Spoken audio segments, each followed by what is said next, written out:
모두가 궁금해하는 데이터의 모든 것을 알려드립니다. 데이터에 미쳐있는 사람들과 함께하는 데이터 이야기 데이터올릭 지금 시작합니다. 와우! 와우. 와우. 네, 멤버 소개하면서 시작하도록 하겠습니다. 박박사님, 네, 자동화 생각에 뇌가 기계로 바뀐 박박사입니다. 반갑습니다. 반갑습니다. 반갑습니다. 네, 김 팀장님, 네, 데이터 분석으로 밥 먹고 사는 김 팀장입니다. 반갑습니다. 반갑습니다. 반갑습니다. 네, 일리스님, 네, 데이터 자라를 꿈꾸는 앨리스입니다. 반갑습니다. 반갑습니다. 반갑습니다. 데이터올릭은 팟빵, 유튜브, 애플 팟캐스트에서 들으실 수 있고 페이스북 페이지와 노션 홈페이지를 운영하고 있습니다. 여러분의 정기 후원, 수시 후원, 각 채널의 구독과 좋아요가 많은 힘이 되고 있습니다. 계좌로 직접 작년 7월부터 매월 초에 5만원씩 정기 후원해주시고 계신 귀동량님, 역시 7월부터 매월 15일에 만원씩 후원해주고 계신 운누나이 27님, 그 다음에 10일에 5천원씩 정기 후원해주시고 계신 날아가는 오르크스님, 새롭게 7일에 정기 후원이란 이름으로 3만원 시작해주신 눈나님 감사드립니다. 팟빵과 유튜브 공지사항, 채널 정보에 후원 계좌가 있습니다. 여러분의 후원은 컨텐츠의 기획과 운영에 소중하게 사용됩니다.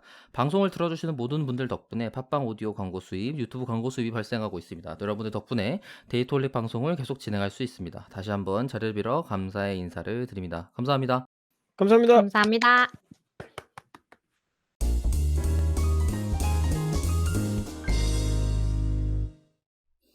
네, 댓글 소개하고 넘어가도록 하겠습니다. 김 팀장님이 하나 읽어주시겠어요? 네. 네, 제스민 님께서 네, 그게 맞는 팟빵에 제스민인 제시민? 것 같은데요. 제스민? 예. 그러니까 맞는데 알파벳이 맞는지 모르겠어 갖고. 제시민. 네. 네, 반가운 댓글이네요. 읽어보겠습니다. 안녕하세요. 1년 전부터 1화씩 꾸준히 따라오다가 드디어 본방에 도달했습니다. 와우, 축하드립니다. 와. 축하드립니다. 고생하셨네요. 여기까지 오신다고. 네. 오늘 방송 정말 유익했네요. 이게 방송 어떤 거 달린 건가요? 109화. 109화면 뭐죠? 109화요? 아니요. 네. 그 네? 109화가 아니고 전체 댓글로 저도 본 거라서 지금 109화는 이번 편이 109화라는 거군요. 네네네. 제가 그렇네요. 써놓은 거지. 네. 그래서 아마 읽어볼게요. 네. 네. 분석의 방법론보다 어떻게 데이터를 준비하고 가공하고 집계하는지가 더 기업에서는 더 중요할 수 있군요. 피셔방님 자주 나오셔서 더 좋은 컨텐츠 만들어주시면 좋겠어요. 감사합니다. 정자 올림 이렇게 해주셨습니다. 피셔방님께서 그 데이터 저 분석가 채용하셨던 그 에피소드 네네. 그걸 듣고선 이제 달아주셨나 보네요. 날짜 보니 그게 맞는 것 음. 같습니다. 네. 어. 아유 고생 많으셨고 앞으로는 그럼 이제 거의 매주 방송을 들으시는 거라고 생각하면 되겠군요. 음. 저희가 속도를 맞춰서 해 드릴 수 있을지 모르겠습니다. 아무튼 정말 감사드립니다. 감사합니다. 와. 그리고 다른 댓글 하나 소개해 볼게요. PHP님께서 이렇게 재밌는 걸 이제야 듣다니 좋아요 누르고 댓글 달고 싶어서 팟빵까지 가입했습니다. 유익한 오. 방송 감사합니다. 데이터 관련 일을 하고 있진 않지만 흥미는 갖고 있었는데 부담 없이 여러 가지 내용을 들을 수 있어서 좋네요. 오래오래 방송해 주세요. 라고 예. 하시고 네. 그 자신의 댓글에 비공감을 누르셨어요. 네? 음? 본인이 쓰시고 본인이 "내 예예예예. 댓글 내가 마음에 안 들어." 아마 그러고서 취소가 안 된다고 댓글을 다시 다셨더라고요. 그래서 재밌어서 소개해 취소가 안 봤습니다. 된다고. 네. 네. 이게 안타깝네요. 아마 폰으로 접속하면 아마 될걸요. 그죠? 그러니까 말이야. 이게 앱이랑 웹이랑 동작이 좀 다르잖아요. 그래요? PHP님 고객 꼭 수정하고 싶으시면은 폰으로 한번 접속을 해요. 아 저희도 그 그게 앱을 안 돼. 깔아야 된다는 거잖아요. 아니 폰으로 그냥 폰 앱을 깔아야 웹에서? 되나? 앱을 깔아야 되나? 깔아야지. 앱이랑 아 웹이랑 다른 거니까. 그렇구나. 폰으로 앱을 설치하신 다음에 네. 아무튼 이제 감사합니다. 댓글 달아 주셔서. 다른 분들 댓글도 저희가 너무 길지 않은 선에서 소개할 수 있도록 하겠습니다. 아마 지금 메일로 문의나 이런 감사함을 표현해 주시거나 아니면 질문 주시는 분들이 가끔 계신데 내용이 긴 경우가 더 많아서 저희가 여기 방송에서 소개는 조금 어렵고요. 저희가 공통으로 답변하면 좋겠다 싶은 것들은 좀 정리를 해서 방송에서 다룰 수 있도록 하겠습니다. 어쨌든 저희에게 피드백 주시고 방송 긍정적으로 봐주시는 분들 모든 분들께 정말 감사드립니다. 감사합니다. 감사합니다. 네, 이제 멤버 근황 시간입니다. 오. 따단. 나라단 김 어. 팀장 혹시 근황 있으신가요? 없습니다. 앨리스님 근황 들어보죠. 네. 아 이제 내 근황이 뭐 궁금하겠습니까? 우리 새 멤버의. 근황을 들어보죠. 근황, 근황, 최근에 무슨 아우, 일 있으셨나요? 근황, 이제 저 두 번째로 근황 말해보는 시간이에요. 음. 그래서 맞아요. 약간 이제 두 번째잖아 라고 생각하면서 전혀 준비 안 하고, 원래 이렇게 아무 말 하는 거라 그랬죠? 네네네. 그럼요. 그럼요. 지금 생각나는 거. 예. 지금 생각나는 거요? 근황은 준비해 오는 거 어, 아닙니다. 데이터 그쵸. 올리기에 참여하게 되었다는 근황. 이거 말고. 음, 그거를 이제 조만간 저의 이렇게 SNS에 홍보를 해야 하는데, 라는 맞아요. 생각을 일단 어. 하고 있고, 근데 저 조금 걱정되는 게 이제 이 방송 들으시는 분들은 이제 제가 처음으로 참여한 그 첫 화 들으셨을 텐데, 처음에 그러네요. 신나게 인사하고 뒤에서 말 잘 못하는 사라진 앨리스를 보시면, 그래서 제가 인사하고 집에 예, 갔다가 오셨다. 인사하고 마치 그냥 무거운 수행한 것처럼 가만히 열심히 듣고 있었던 앨리스를, 네, 뒤로 하고, 그래서 두 번째 화죠. 제가 나온 두 번째 화 정도까지 나오면 한번 홍보를 해 볼까 생각은 하고 있고요. 음. 그리고 진짜 별거 아닌데 어제 큰 화초를 샀어요. 와우. 어. 화초. 집에 새 식물을 들인다는 게 너무 큰 결심이 필요했거든요, 살아있는 무언가를 들인다는 건. 그쵸. 원래 네. 좀 키워 보셨어요? 아니요. 아 처음. 네. 네. 제 그러면 돈 주고 처음 사 봐요. 데려왔어요. 죽을 그래요. 네. 거예요. 그러니까 나도 지금 그 얘기를 하고 아니요. 싶었어. 예. 두고 보세요. 제 이름도 지어 줬고요. 정성을 다해서 키울 아 거니까. 그러면 죽을 그래서 거예요. 죽습니다. 예. 아니야. 어떻게 해도 죽게 돼 있어요. 근데 안 언제 그 돼. 죽느냐의 문제지. 그러니까 아니에요. 처음 식물 큰 걸 들였을 때 어떻게 네. 죽는가는 모르겠지만 어쨌든 죽더라고요. 그게 저도 지금 얘 이름 뭐더라? 파키라가 있는데 네. 얘가 두 번째 애거든요. 걔는 좀 덜 네. 죽는 애 아니에요? 얘는 쪼금만 줘도 잘 사는 애예요. 그니까요. 예. 음. 저도 그리고 그런 애를 데리고 왔어요. 그 앞에 있는 아 애는 물 안 줘도 되는 애였는데 죽더라고요. 제가 근데 선인장? 진짜 어어. 저도 선인장 죽여 봤거든요. 그래 가지고 예예. 이 '큰일 날 손이네.' 이렇게 생각했는데, 그래도 굳은 결심으로 데리고 음음. 왔습니다. 죽이기 위해 데려왔다. 아니에요. 굳이 요령을 쪼끔 제 경험에 네. 대한 요령을 전수해 드리면 네. 생각하는 것보다 물을 안 주셔야 돼요. 그런 것 음. 같아요. 예. 맞아. 보통 신경 쓴다고 물을 많이 줘서 죽이더라고요. 그래서 아. 캘린더에 그 반복 설정해 놨어요. 10 일에 그게 한 제일 좋아요. 번이라고 아. 하더라고요. 그래서 맞아요, 그렇게 맞아요. 주려고요. 고때만 딱 음. 제가 아는 팁은 음. 바람을 많이 쐬어 줘야 된대요. 아, 어 그래요? 베란다에 두고 햇 바람을 많이 어 예. 주라. 햇볕 어. 꼭 봐야 되고 바람 쐬게 하고. 아니, 제가 이거를 이제 잘 못 키우니까 물어봤어요. 그 화훼단지, 양재 화훼단지에 가서 사 왔거든요. 그래서 어. 사장님이, 그래서 "이곳 잘 살아요?" 이러니까 "지하에서도 사는 애예요." 이러는 거예요. 그거 믿지 마요? 그럼요. 믿으면 안 돼요. 아, 그래요? 예예. 그 주인장이 지하에서 키우면 살겠지. 자, 맞네, 누가 맞네. 키우냐가 완전 맞는 문제지. 예. 말이네요. 화초가 무엇이냐 문제가 아니지 않을까. 그죠. 제 손으로 키울 거면 바람과 해와 물을 적재적소로 음. 잘 주는 것으로 우리 나중에 한번 해야겠습니다. 생각날 때마다 물어봐야겠네. "아직 살아있나요?" 이렇게. 물어봐 줘. 진짜 이름은 물어봐야겠다. 네일이에요, 네일이. 내일이 이름을 알겠습니다. 네. 내일이. 네. 네일이라니까. 내일까지 네일. 산다는 얘기는 아니죠? 어. 안 돼요. 네. 여러분 부디 응원해 주시길 바랍니다. 아유 응원합니다. 알겠습니다. 네.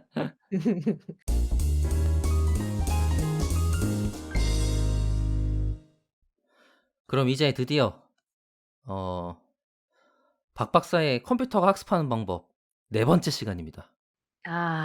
네 번째. 대장정. 두 번째로 끝내려고 그랬는데 네 번까지 왔습니다. 그래서 시작해 볼 텐데 앞의 내용들 잠깐 서머리 좀 해 볼게요. 생각을 좀 해 볼까요? 우선 컴퓨터한테 일을 시키는 방법을 제가 먼저 설명해 드렸어요. 인풋, 컴퓨팅, 뭐 프로세싱 어쩌고 저쩌고가 있고 아웃풋이라는 형태가 있었는데 그 단계의 상태를 가지는 방식으로 진화했다 정도로 제가 소개를 해 드렸던 기억이 납니다. 그게 그냥 그런 걸 작성하는 걸 컴퓨터에게 일을 시키는 프로그래머다라고 소개를 했었고, 컴퓨터가 학습한다는 거는 개수를 구하는 계산 방법, 아니 계산하는 단계 정도이고, 그 학습한 결과물을 사용하는 건 컴퓨터한테 일시키기랑 똑같다. 컴퓨팅한다 정도로 똑같다라고 생각할 수 있다. 정도로 중학교 수학이라는 핑계를 대면서 연립방정식 등등등을 푸는 거다라고 하면서 넘겼었고, 여기에 이제 중요한 문제 분류로 지도학습, 그 다음에 셀프학습, 그 다음에 셀프학습으로 넘어간 다음에 비지도학습 소개를 드렸고, 비주도 학습에서 어 생성 모델이라는 걸 얘기하면서 간이란 걸 연결해서 소개해 드리고 끝냈던 것 같아요. 각각을 정리를 급하게 더 해 보면 지도학습만 정리하면 될 것 같아요. 지도학습은 인풋에 대한 결과물을 데이터로 가지고 있는 상태에서 학습하는 걸 뜻해요. 저는 궁극적인 의미에선 지도학습밖에 없다라고 설명을 했던 기억이 나는데요. 나머지는 비지도 학습은 실제로 y-값이 없기 때문에 평가할 수도 없고 그걸 사람이 그냥 뭐라 그러면 좋을까? 판단하는 것 정도 레벨에서 끝난다 같은 게 있었는데 그런 문제를 비지도 학습의 문제를 간은 정답 문제를 맞추는 모델을 같이 씀으로써 정답지를 준다라는 형태로 해서 생성 모델을 성공적으로 더 좋은 결과물을 내게 만드는 문제 기술을 만들어냈다 해서 인기 있는 딥러닝 기술로 각광받고 있었습니다 정도로 해서 끝냈습니다. 여기까지가 지난 3화 동안의 내용이었어요. 그랬죠. 네. 그래서 이번에는 또 정답이 없는 문제를 푸는 다른 방법 한 가지를 소개해 드릴 겁니다. 그거는 이름하여 누둥 강화학습입니다. 네. 칼을 강화해서요. 1검을 플러스 2검으로 만드는 걸 강화라고 해요.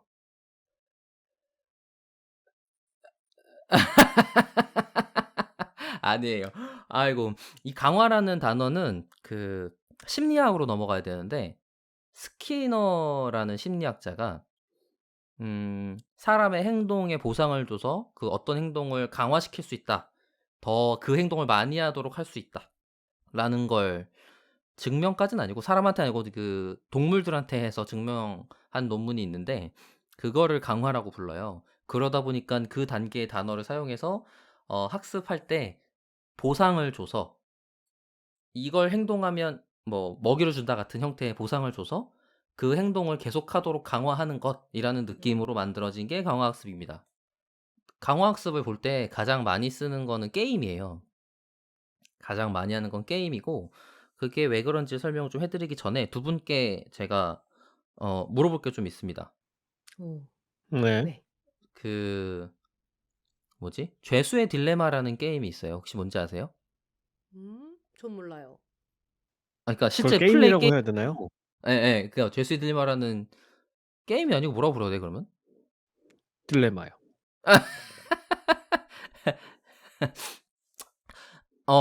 좋아요. 그 죄수의 딜레마를 연속된 죄수의 딜레마라는 형태로 확장해서 실험을 한 게 있어요.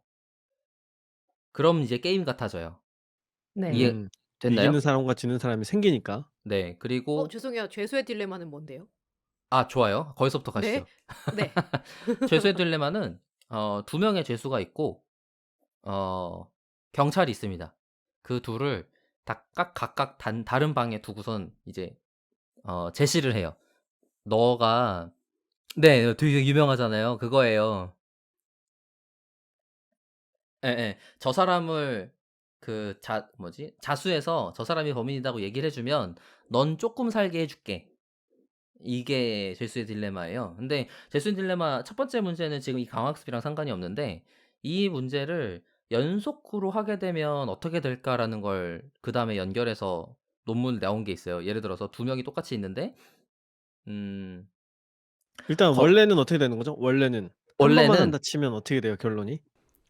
원래는 이렇게 돼 있어요. 그러니까 용의자 두 명이 체포가 돼서 각각 다른 방에 들어가 있어요. 그래서 그걸 취조하는 거야. "야, 너 쟤랑 같이 죄 졌지?" "아니야." "쟤가 죄 졌지?" 아니면 "너 죄 졌지?" 이런 얘기를 하는 거예요. 근데 이제 취조실 들어가서 하면 뭐가 되냐면 자백을 하면 죄를 좀 줄여 주잖아요. 그런 거랑 똑같이 돼 있는 거예요. 그래서 둘이 공범인 거야. 우리가 경찰이라고 생각을 해 볼게요. 경찰인데 둘이 공범이어서 각각을 다른 방에 두고 경찰 둘이 들어가서 물어봐. "쟤랑 같이 죄 졌다고 하면 너 좀 깎아 줄 테니까 한번 얘기 좀 해 봐."라고 자백을 슬슬 시키는 거죠. 근데 자백을 할 거냐? 그래서 침묵을 할 거냐? 말하지 않을 거냐? 요 두 가지 선택지만 죄수한테 있는 거예요. 그렇게 해서 생각을 해 볼게요. 조건을 따져 보면 어떻게 되냐면 둘 다 서로 침묵해서 말을 안 해. 둘 다 말을 안 하면 둘 다 6개월씩만 감옥에 갔다 오면 돼요.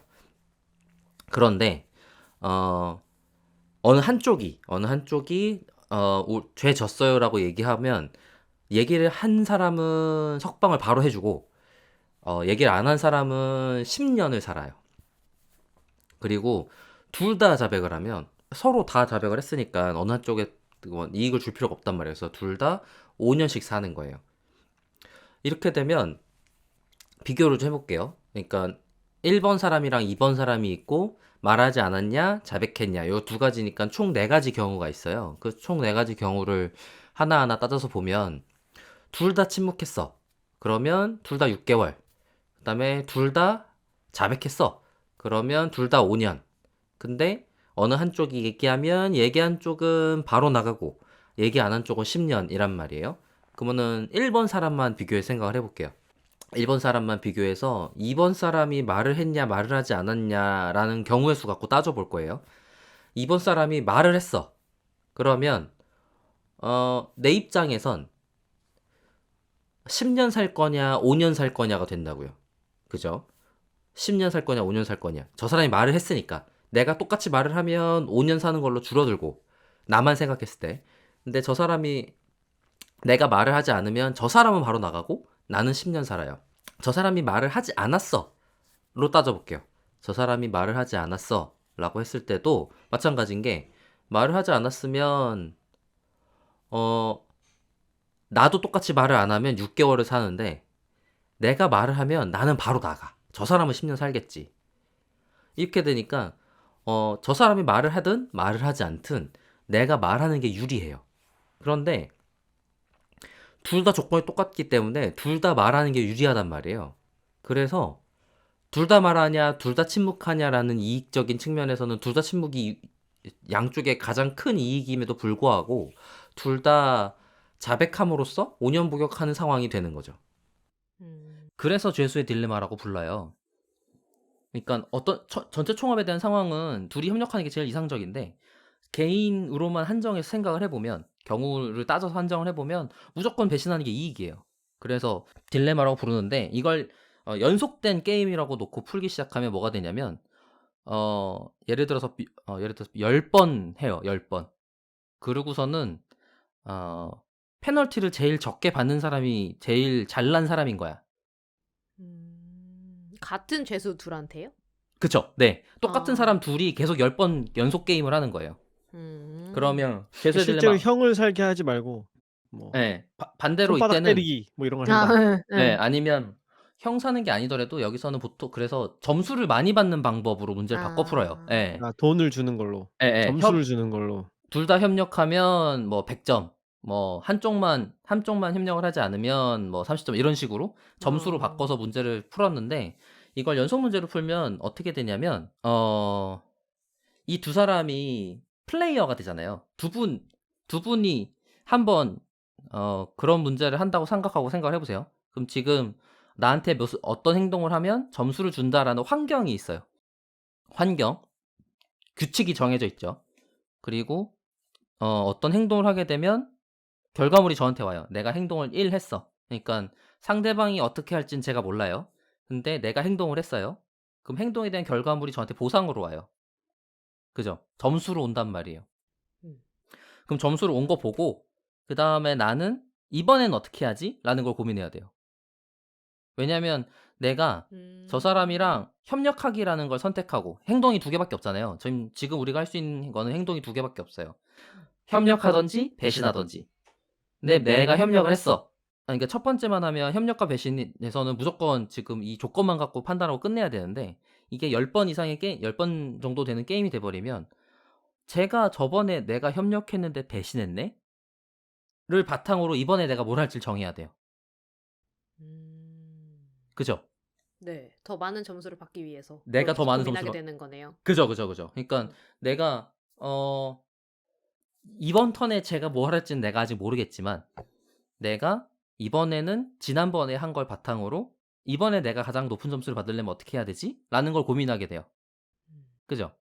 네. 지금 방금 고민한 단계. 그래서 결정하는 것을 정책이라고 불러요. 정책. 지금 내가 나의 상태, 그러니까 나한테 온 상태, 지난번에 몇 점을 받았지? 그다음에 내가 뭘 선택했지? 이런 걸 가지고 그게 상태고 상태랑 보상이라고 부르고요. 내가 지금까지 받은 점수 같은 게 상태라고 볼 수 있을 것 같아요. 그게 상태. 그다음에 음 이번 직전에 아니면 전전에 전전전에 내가 어떤 선택을 했고 그것 때문에 어떤 보상을 받았고 등등이 상태나 보상에 해당되고, 그리고 이번에 내가 뭘 하지? 그걸 보고 나서 뭘 하지 결정하는 것. 어 배신할지 협력할지 결정하는 것을 정책이라고 불러요. 그러니까 지금 이게 강화학습에서의 용어를 빗대어서 말씀을 해주고 계시는 거죠? 맞아요. 이 아. 게임으로 이 뭐지 죄수의 연속된 죄수의 딜레마로 설명하는 케이스는 없었던 것 같아서 좀 단순하게 설명하려고 이렇게 하고 있어요. 좀 이해하기 알고 있는 내용이니까. 여기까지 하면 우선 용어 설명은 대충 끝난 것 같아요.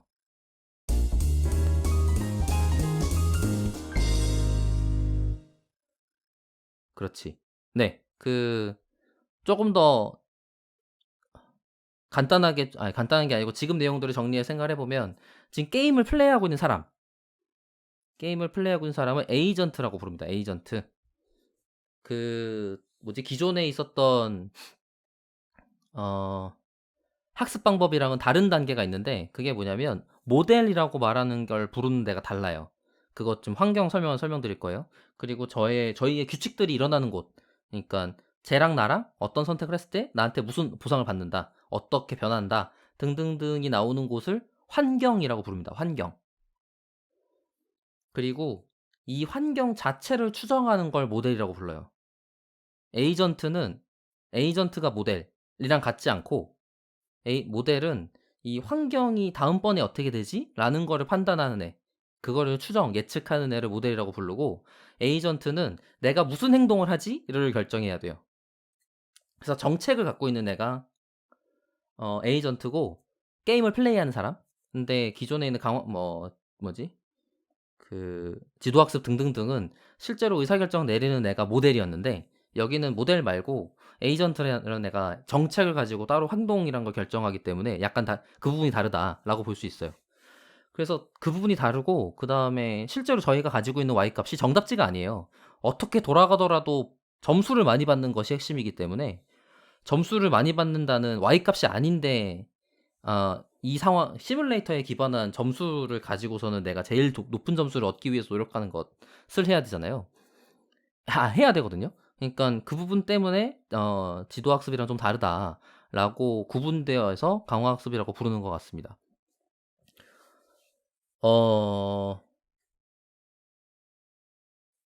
이 에이전트는 그래서 이 정책을 가지고 행동을 해야 돼요.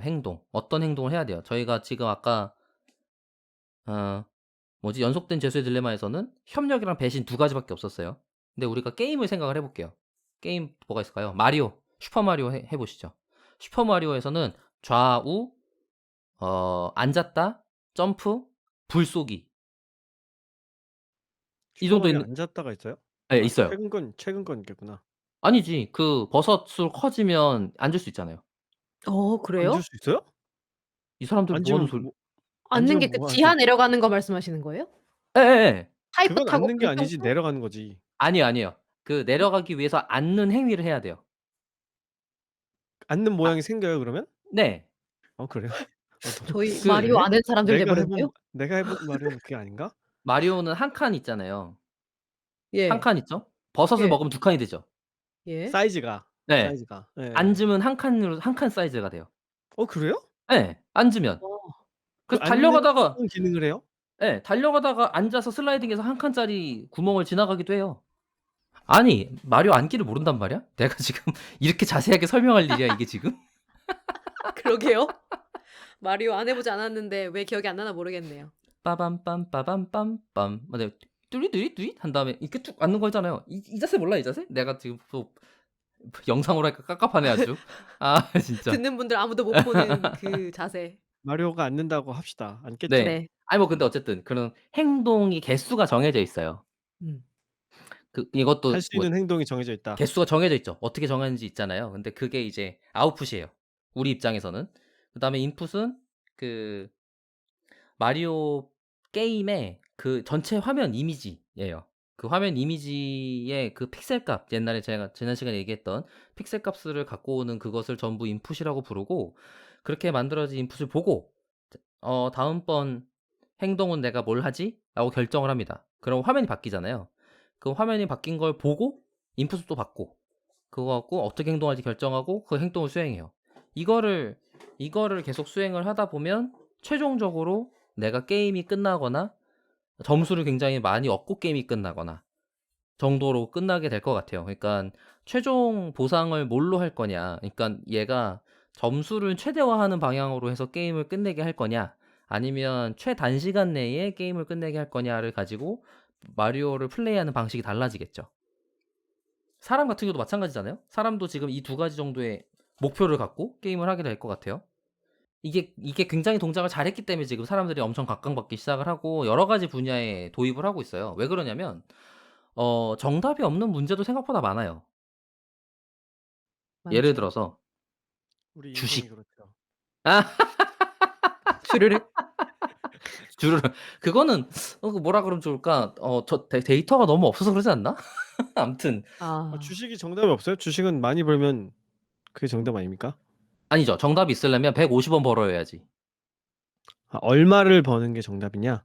예. 아니면 올랐다 내렸다.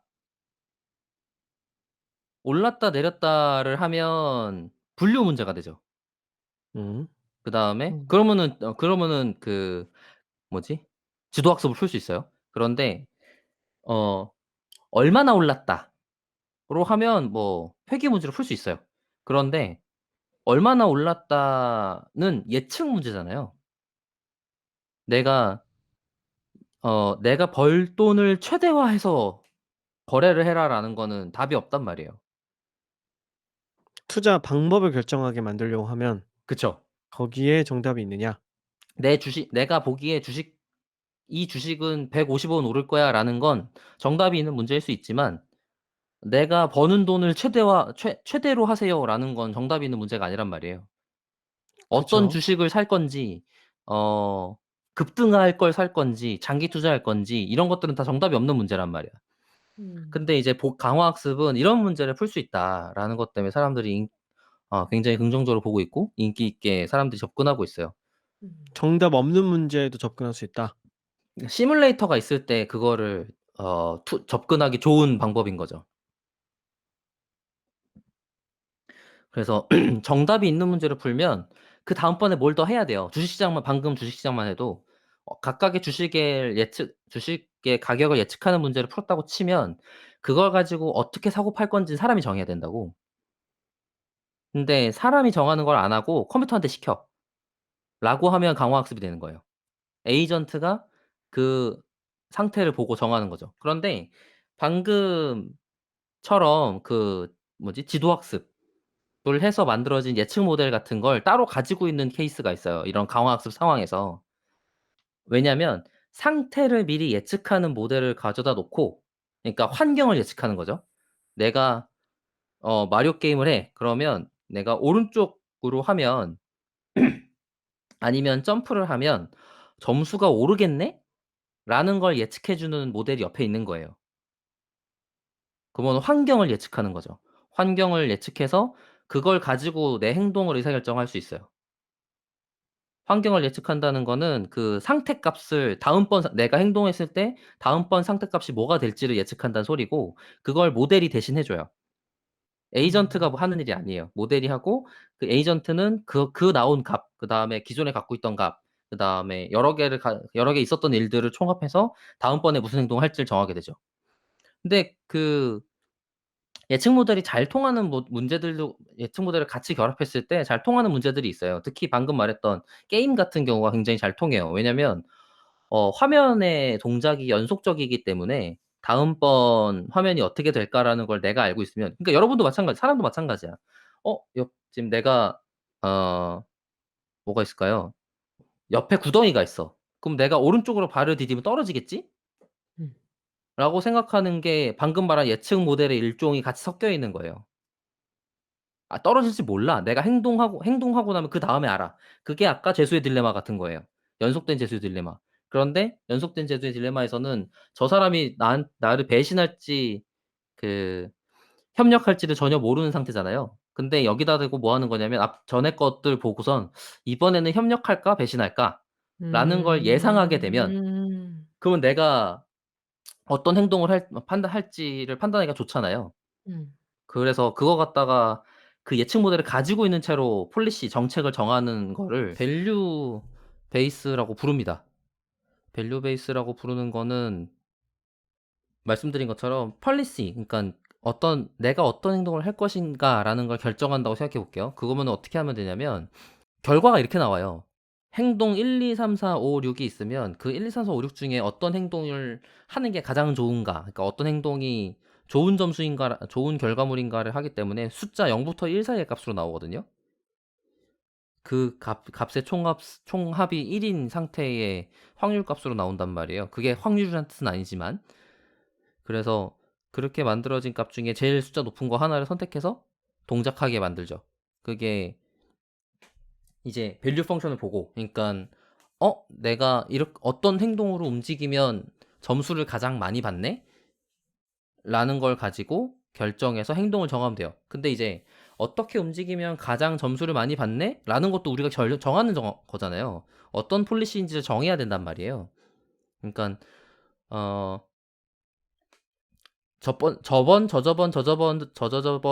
저번까지 포함해서 해보니 지금은 뭘 하는 게 제일 높은 점수가 되겠다 라고 한다든지, 아니면 저번이랑 이번 것만 보고 가장 높은 걸 한다든지, 아니면 그걸 안 보든지, 뭐 여러 가지 방법이 있을 거예요. 어쨌든 정책 쪽에서 점수가 가장 최대야, 내가 어떤 행동을 했을 때 어떤 점수가 나올 거예요 라는 애가 있을 텐데, 그 중에 가장 높은 점수 나오게 하는 것만 결정해서 한다. 같은 방식이 가능하겠죠. 그런 정책을 정하고 앞에 밸류, 상태가 어떻게 변할지, 내가 보상을 얼마를 받을지를 추정하는 문제를 푼 다음에 그 추정 문제의 결과를 가지고 폴리시를 정해서 그걸로 행동을 하게 만드는 것이 이제 그 앞에 있었던 밸류 예측 문제를 풀고 나서 하는 방법이에요. 그게 이렇게 하니까 잘 풀리더라라던 게 있었던 이유가, 아까 설명드린 것처럼 내가 오른쪽으로 가면 떨어지겠네? 라는 걸 알게 되는 것 때문에 가능해진 거죠. 그리고 그게 제가 알기로는 더 최근에 접근 방법이라고 알고 있어요.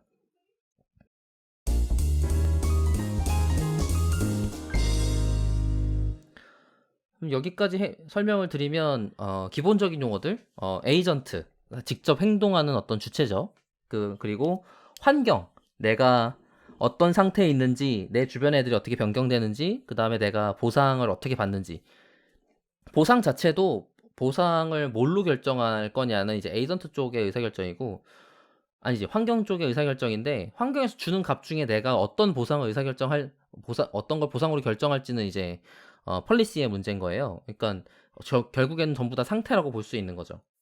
그래서 에이전트는 환경을 보고, 환경에서 나오는 값을 보고 행동을 결정합니다. 행동을 결정하는데, 결정하는 단계를 가지는 거를 펄리시라고 부르고, 그 정책에 기반해서 행동을 결정해서 수행을 해요. 그러다 보니까 턴제로 동작하는 애들을 보통 이런 예상하는 문제들, 이런 논리 게임 같은 걸 할 때 많이 쓰고, 그것 때문에 제가 아까 연속된 죄수의 딜레마 문제 같은 걸 예시를 들었던 거예요. 그러면 첫 번째 턴, 두 번째 턴, 세 번째 턴 같은 걸 생각할 수 있게 되잖아요. 근데 이제 여기에 딥러닝이 들어가기 시작하면서 뭐 아타리, 그러니까 어디더라? 오픈AI였나요? 아니야, 딥마인드가 자기네 네임밸류를 크게 올리고선 인기 있는 회사가 되면서 구글한테 투자를 받게 된 계기가, 아타리라는 옛날 고전 게임들 전체를 하나의 강화학습 모델로 다 잘 게임을 플레이하는 모델을 만들어서 공개한 게, 제가 알기론 이 이름을 알리게 된 시초인 것 같아요. 그러고 나서 알파고를 만들어서 대박이 났죠. 알파고도 강화학습의 일종이고, 그 강화학습을 다양하게 하는 방법을 계속 개선해 왔어요. 지금 제가 알기로 알파고가 버전이 3까지 있는 걸로 알고 있고, 뭐 알파고 말고 알파 제로 뭐 이런 애들도 있고, 그래서 그냥 바둑 문제만 푸는 애가 아니고, 바둑 문제를 푸는데도 불구하고 다른 데도 다 풀어, 뭐 이런 것까지 나온 애가 있다고 알고 있는데, 그 다음번에 뭐 뮤제로였나, 뭐 다음번 걸 지금 발표할 준비를 하고 있다까지 제가 들었던 것 같아요. 그러다 보니까 좀 더 사람이 실제로 의사결정하는 단계를 펄리시라고 부르게 될 텐데 그거를 얼마나 잘 정해서 이 강화학습되는 모델이 직접 잘 행동을 하게 만들어 갖고 좋은 점수를 얻게 만들 거냐라는 게 이제 이런 뭐라 그러면 좋을까? 강화학습을 하는 모델들의 중요한 목표가 될 것 같습니다. 여기까지가 제가 아마 강화학습에 대해서 설명하게 될 예시일 것 같아요. 조금 더 바둑 쪽의 얘기를 해보면 제가 알기로 알파고가 바둑을 뒀을 때 그 이세돌 선수랑 같이 바둑을 뒀을 때 바둑을 실제로 뒀던 사람들은 굉장히 오랜 기간 동안 인간이 가지고 있던 바둑의 경험을 바탕으로 바둑의 전형적인 수들 이런 걸 만들어서 발전해 왔단 말이에요. 근데 그 전형적인 수들을 안 두는 짓을 했어요. 알파고가. 그러니까 그거는 어떻게 볼 수 있냐면 인간이 그동안 로컬 미니마에 빠져 있었다. 더 좋은 점수를 내기 위해서 계속 그동안 엄청나게 싸워왔고 몇 명의 사람이 새로운 기법들을 갖고 브렉스루 해왔었는데 그러니까 더 좋은 방법이야라고 계속 제안을 해왔었는데 전형적인 방법은 당연히 있긴 하겠지만 그동안 전형적인 방법이라고 알려져 있는 것들조차 사실 계산을 해서 엄청나게 많은 상황을 확인해보고 컴퓨터한테 시켜봤더니 아니면 컴퓨터가 강학습을 해서 더 나은 방법을 찾도록 노력을 하도록 해봤더니 그거는 사람이 파악하기에 부족할 수 있을지언정 더 사실은 전형적이지 않았을 수도 있다라는 걸 알게 된 사례가 된 거죠. 그래서 여기서 또다시 인간이 알고 있는 상식이 아닐 수도 있다 라는 얘기로 마무리 지어볼 수 있을 것 같습니다.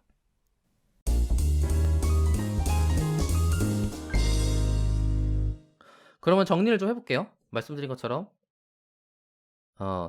행동하는 사람, 에이전트가 있고 걔가 가지고 있는 환경, 게임 환경 같은 게 있어요. 그러니까 마리오라면 마리오 게임이 출력해주는 이미지가 될 테고 이미지 때문에 나오는 여러 가지 뭐 블럭이라든지 악당이라든지 꽃이라든지 이런 게 가능하고 아주 단순하게 만들어진 아까 예시로 만들었던 연속된 죄수의 딜레마 같은 경우는 내가 지금 이번에 보상을 얼마나 받았지? 제가 뭘 행동했지? 이런 것들이 아마 환경이 될 것 같아요. 그런 환경에 기반해서 그러니까 시뮬레이터죠. 환경에 기반한 시뮬레이터가 나한테 데이터를 준 걸 가지고 다음번 행동을 어떻게 하면 좋을까? 라는 걸 의사결정하는데 다음번 하는 행동들을 액션이라고 부르고 액션을 정하는 걸 정책, 폴리시라고 부릅니다. 그리고 게임이 끝난다라는 걸 전제로 전체 게임이 끝났을 때 점수를 최대화하는 방향이라고 폴리시를 정하게 될 텐데 그런 것들은 다 이제 모델들이 의사결정하거나 심지어 그 폴리시를 어떻게 할 건지도 학습을 한다거나 이런 것들이 지금 다양하게 연구되고 논의되고 있는 중이에요.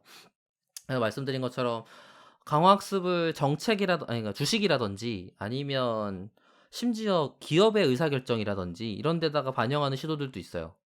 그렇겠죠? 뭐 예를 들어서 어떤 신사업을 추진한다 아니면 뭐 모르겠어요. 또 뭐가 있을까요? 행동들을 요즘 왜 그 네. 채용 지원자의 뭐 서류를 어떻게 한다 이런 것도 그런 게 강화학습이 하나요? 설마? 그건 좀 힘들 것 같아요. 왜냐하면 그래요? 그 채용자가 우리한테 준 정보에 대한 스테이트 환경이 너무 데이터가 적은 데다가 그 다음에 그것 때문에 얘가 회사에서 잘 다니고 있었나라는 데이터도 있어야 되잖아요. 그러니까 이쪽은 사실 제 지도학습에 좀 더 가깝거든요. 근데 지도학습에 가까운데 지도학습이라고 하더라도 데이터가 너무 적어요. 네. 그러니까 뭐 일용직을 고용해 예를 들어서 계속 뽑았다가 나가도 계속 한다고 쳐. 그러면 이거는 해볼 만할 것 같아요. 사람 숫자가 좀 충분히 있고. 근데 대신 이제 HR 쪽을 할 때 전체적으로 이런 모델 베이스 그 컴퓨터한테 뭔가를 시키기 위한 베이스의 정책을 넘어갈 때 제일 큰 단점이 뭐냐면 이 사람을 평가하기 위한 결과물에 대한 평가랑 아니면 이 사람을 뭐라고 인풋을 넣을 건지에 대한 인풋 값이 굉장히 추상화된 정보밖에 없어요. 인간 자체를 넣을 수는 없잖아요. 그러겠네. 네, 사진 찍는다고 해결될 문제가 아니란 말이야. 사진 찍으면 뭐가 돼요? 관상이 돼요. 관상은 그럼 뭐 이렇게 할 수도 있겠네요. 모르죠. 그게 이제 결과물이 뭔지를 되게 오랫동안 또 가져야 될 텐데 그것만 갖고는 또 알 수가 없는 거지. 제가 볼 때는 뭐 과학적이진 않지만 뭐 나이가 들면 자기 얼굴이 책임져야 된다 이런 멘트에 기대어 추정을 해보면 사실 관상은 예상치가 아니고 결과물에 가깝지 않나 음. 라고 생각하긴 합니다. 아무튼 이렇게 마무리해 보도록 하겠습니다. 그러면 김 팀장님 혹시 오늘 소감 어떠신지 먼저 얘기해 주시면 감사하겠습니다. 네. 아무 생각이 없으시겠지만 힘을 내서 한번 음, 해주세요. 사실 청취자분들은 잘 모르시겠지만 저는 지금 멘붕에 빠져 있고요. 띠리리. 저는 사실 네. 전에 제가 한번 했었어 갖고 심지어 그건 제 실수로 같이 경험을 하신 걸로 저는 굉장히 만족스럽습니다. 아, 공감을 하게 되었다. 그럼요. 네. 서로를 이해하게 되었나요? 과연 저라는 에이전트는 오늘 이 환경에서 어떤 보상을 받고 다음부터 어떤 팔러시를 갖게 될 것인가. 이야. 보상이란 단어로 통쳐져 이런 있는데 생각을. 상과 벌 모두 포함됩니다. 그래요. 저한테 받은 이 상과 환경의 벌이네요. 피드백이 앞으로 저의 행동을 어떻게 바꿔놓을 것인가 미래의 저에게 기대가 됩니다. 편집증적으로 컴퓨터 상태를 확인하겠지. 모니터를 하나 옆에다가 아니면 두 대 켜놓고 하나 있던가. 띄워놓고 그러니까요. 녹음을 하나 동시에 두 개의 PC로 녹음을 한다든가 뭔가 방법을 찾아야겠다 아. 하는 생각이 네, 제가 스스로 받은 너무 피드백이었습니다. 좋네요. 아니 오늘 내용에 대해서 해달라고. 아니 제가 정리 다 한 거 아닙니까 지금? 제가 아, 체감한 거 아닙니까? 아. 네. 좋아요. 적용해서 딱딱딱. 근데 네. 강화학습이 이런 생물이 하는 걸 보고 모사한 것 중에 눈에 보이는 거 부분이어서 사실 이해하기 되게 쉬워요. 뭐 안에 수식이나 이런 것들은 전혀 다른 문제지만 어쨌든. 네. 앨리스님은 어떠셨어요? 방금 그 박 박사님이 말씀하신 게 이 강화학습이라는 게 제일 그 인간의 판단과 유사한 그런 쪽으로 가는 게 맞을까요? 그러면? 네 맞아요. 그러니까 어. 그 본능적인 반응이 아니고 방금 말한 것들 음. 있잖아요. 환경을 보고 음. 환경을 겪어본 다음에 이렇게 하면 안 되겠다, 이렇게 해야겠다 이런 것들을 하게 되는데 그 단계를 많이 모사하려고 노력하는 분야라고 저는 이해하고 있어요. 네, 그래서인지 오늘 이제 박 박사님의 얘기를 들으면서 되게 가까운 얘기 같다. 사실은 이제 지난번에 이제 컴퓨터 학습, 이제 지도 학습, 비지도 학습 요거를 거쳐오면서는 그래서 뭐 어디에 쓰는 걸까? 이런 생각을 조금씩 하면서 들었었는데 네네네. 오늘 얘기 들은 거는 좀 이런 게 이렇게 되는 거구나 라는 생각을 하면서 들었던 것 같아요. 맞아요. 강화학습은 조금 네. 어플리케이션스러운 느낌이 있어요. 그러니까 지금 저희가 음. 쓰는 상태. 근데 이제 음, 지도학습이나 비지도학습은 더 로우 레벨 기술 같은 느낌이 있거든요. 예. 물론 그게 당장 저희가 보이는 다른 기술들로 보이기는 합니다만 지금 강화학습 입장에서 보자면 지도학습은 강화학습에서 쓰는 도구의 하나 같은 느낌이에요. 네, 백엔드 인프라 같은 느낌이 좀 들어서 아마 그것 때문에 강화학습이 조금 더 이해하기 쉬우시지 않나라는 생각이 듭니다. 그랬던 것 같습니다. 네, 아무튼 오늘도 너무 즐겁게 들었습니다. 네, 감사합니다. 저도 얘기를 하면서 강화학습은 사실 제 분야가 아니에요. 저는 제가 직접 그거를 제가 써본 적도 없고 제가 공부를 해본 적도 없는 분야기는 한데 그래도 옆에서 계속 들은 풍월이 있으니까 얘기를 좀 했던 거거든요. 그래서 아마 용어가 좀 딱딱하거나 아니면은 제가 말할 때 좀 불편하게 들리는 부분들이 들으시는 분들 입장에서는 아시는 분들 입장에서는 그러실 수도 있을 것 같아요. 그래서 그거는 먼저 죄송하다고 말씀을 드리고 이 강화학습이라는 데가 쓸 데가 많은데 대신 잘 안 돼요. 이게 잘 안 돼서 그동안 어려웠던 거였어요. 사실 강화학습은 되게 오래된 분야거든요. 딥러닝이랑은 별개로 완전히 오래된 분야예요. 근데 이제 여기에 딥러닝이나 다른 여러 가지 기술들이 접목되기 시작하면서 대박이 난 거고 그것 때문에 최근에 많은 사람들이 그거의 이런 새로운 성장들을 보고서는 이렇게 할 수도 있겠는데 때문에 접근을 하고 계시지만 이제 그 이면에 보이는 것들 데이터가 엄청 방대한다거나 아니면은 그거를 컴퓨팅 파워가 대단히 많이 표현한다거나 다 기존에 있었던 문제들도 마찬가지죠. 그런 걸 간과하고 접근하시는 분들이 많아요. 특히 제가 주식 문제라고 얘기는 했지만 주식은 데이터가 굉장히 엄청나게 적은 분야 중에 하나예요.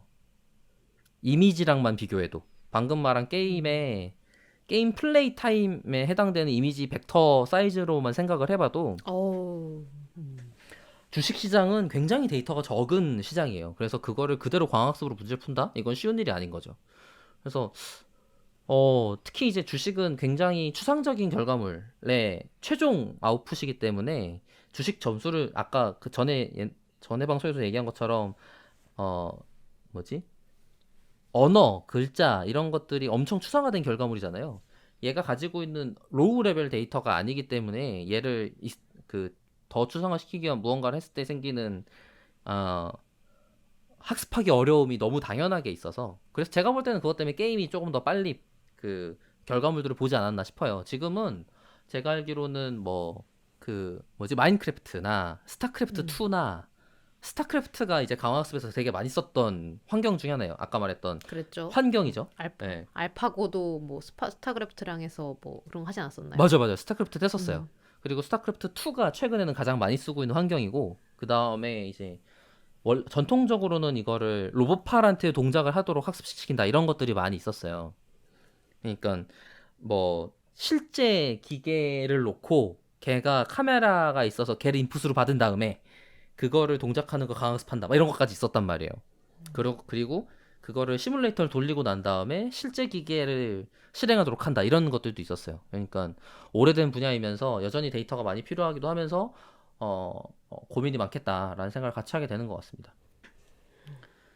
그래서 저도 이번 정리하면서도 이거 조금 나도 공부를 해보면 좋겠다라는 분야라는 생각 같이 들었던 것 같아요. 결국에는 개발자들이 하는 일들 쪽도 사실 이거랑 비슷한 일에 해당되거든요. 그러니까 운영 쪽은 좀 이걸 접근할 수 있겠다는 생각이 들었어요. 개발 운영 쪽. 그러니까 얘가 상태가 뭐가 문제가 있어. 이건 어떻게 조치해야 돼. 이런 것들이 다 지금 사람들이 일일이 손으로 하고 있는데 그거를 명시적으로 작성하는 걸 코드로 만들어내는 단계로 넘어가고 있는 중이긴 합니다만 어떤 개발하는 시스템들을 만들 때마다 그런 것들을 매번 해내는 거는 사람들한테 들어가는 일이 있으니까 코드로 동작하는 애를 뭐 계속 인풋을 제한된 인풋 같은 걸 자동으로 넣게 만들어서 뭐 완성된 코딩이 시뮬레이터에 동작을 할 테니까요. 그거 갖다가 강화학습을 해갖고 계속 안 죽게 만든다거나 뭐 이런 식으로 할 수 있지 않을까? 이게 상상이 들면서 저도 준비를 했던 것 같아요. 그래서 이거 조금 더 공부를 좀 해봐야겠다라는 생각을 같이 했던 것 같습니다. 제가 소감한다고 말해놓고 또 주구장창 딴 얘기를 했네요. 빨리 끊어주세요. 뭐 하는 거예요? 되게 새삼스럽게 그렇게 얘기하시네요. 아니 그러니까 너무 익숙한 보통은 일인데. 안 되겠습니다. 다음에는 제가 자체적으로 잘 끊어보도록 노력을 할게요. 옆에다가 알람을 하나 두는 것도 좋을 것 같아요. 타이머. 지금 김 팀장이 저에게 동작하지 않음이라는 보상을 함으로써 제가 자체적으로 공부할 수 있도록 하는 효과가 있겠네요. 이런 걸 진정한 스승이라고 하는 겁니다. 말하지 않음으로써 깨닫게 하는. 아유 됐다. 빨리 끊겠습니다. 이제 끝낼까요? 네. 네. 데이터 홀릭은 더 좋은 컨텐츠를 가지고 다음 방송으로 다시 인사드리겠습니다. 감사합니다. 감사합니다. 감사합니다.